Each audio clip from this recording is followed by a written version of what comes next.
This is watchOS 11. It's not a big update compared to last year, but there are some long-awaited features.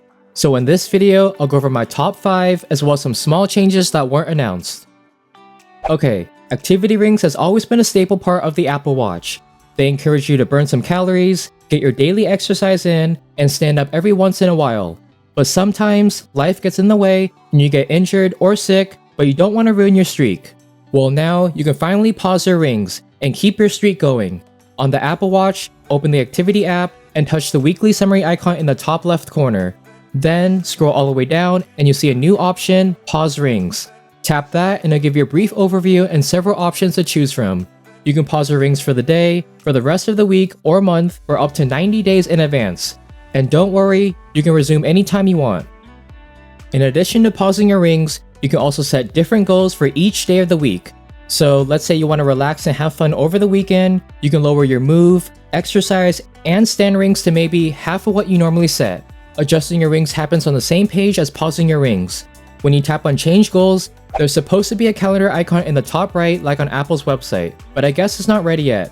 But for now, we can open the Fitness app on iPhone and adjust it there. Tap on Activity Rings and scroll all the way down, then tap Change Goals. In the top right, you can switch from basic to custom for each ring. I'm gonna set Sunday to be my lazy day.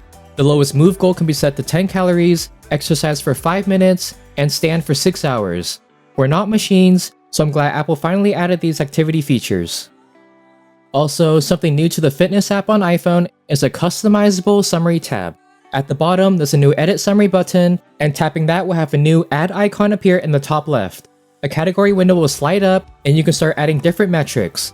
There's one for sessions, training load, friends, workouts, and more.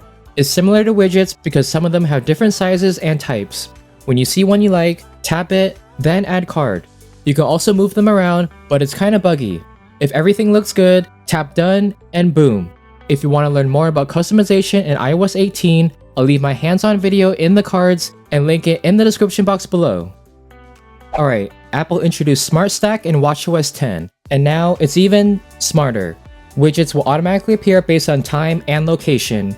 So if it's going to rain soon, the weather widget will be first in the Smart Stack.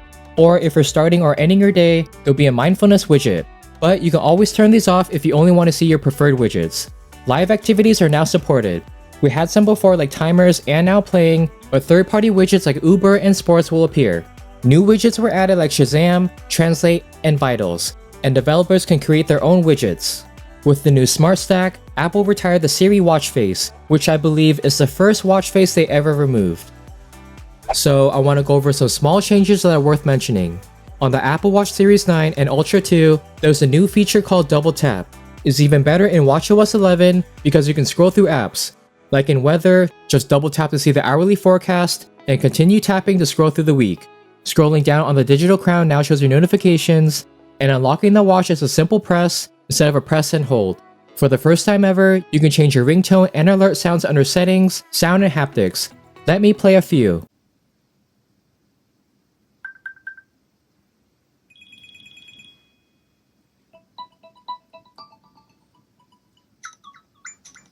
They all sound nice, but my Apple Watch is always in silent mode. Also, there's a new toggle in Control Center to adjust the media volume. Check-in will automatically notify your loved ones when you arrive or when you start a late-night workout. watchOS 11 can now detect sleep and nap patterns even when the schedule isn't turned on. And just like the other Apple products, Night Shift was added, but you can only enable it by using Siri. Not sure if this will end up as a feature or if it's just a bug. watchOS 11 added 2 new apps, Vitals and Translate. Vitals gives you a nice place to see all your overnight health data, and it'll notify you when something is off. It'll keep track of your heart rate, respiratory rate, wrist temperature, blood oxygen, and sleep duration. And you can switch from night to daily trends with the calendar icon in the top left. Most of my vitals are in range, but let's say one of them is an outlier. Just tap it and you'll see what those vitals mean and what factors are causing them to increase or decrease. The Translate app is similar to the iPhones, but optimized for the smaller screen. It supports 20 different languages, and you can download them for on-device mode or if you're offline. The app is pretty straightforward. Select your main language and the one you want to translate to. Now you can use dictation or type out what you want to say. Excuse me, where's the nearest subway station? Your translation history will appear as a list, and you can swipe right to add it to your favorites, or swipe left to delete. Your favorites can be accessed with a star icon, while settings is the 3 dots. Here you can autoplay translations as soon as they're made, adjust the playback speed, and change the mode of input to voice or keyboard. You can also see your downloaded languages and toggle on-device mode. Shazam is available as an app from the App Store, but now there's a built-in widget. So when your Apple Watch hears music playing, the widget should automatically appear in your smart stack. When you tap it, it'll start listening to the song. And the stopwatch isn't new, but there's now a black background instead of a white one. The Photos watch face was redesigned, and is now powered by machine learning. It'll select the best photos, and do all the work behind the scenes like composition, framing, and quality. But you can only add the Photos face on iPhone. So open the Watch app, tap the Face Gallery tab, then Photos and the new Watch Faces. Here, you can choose what type of content you want to see.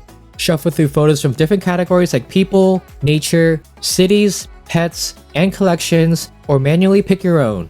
Now, you can choose the time size, font, numerals, style, photo color, and even time color.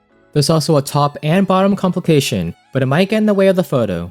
Once you're done, tap Add, and it'll send it to your watch. Don't forget to set as current watch face.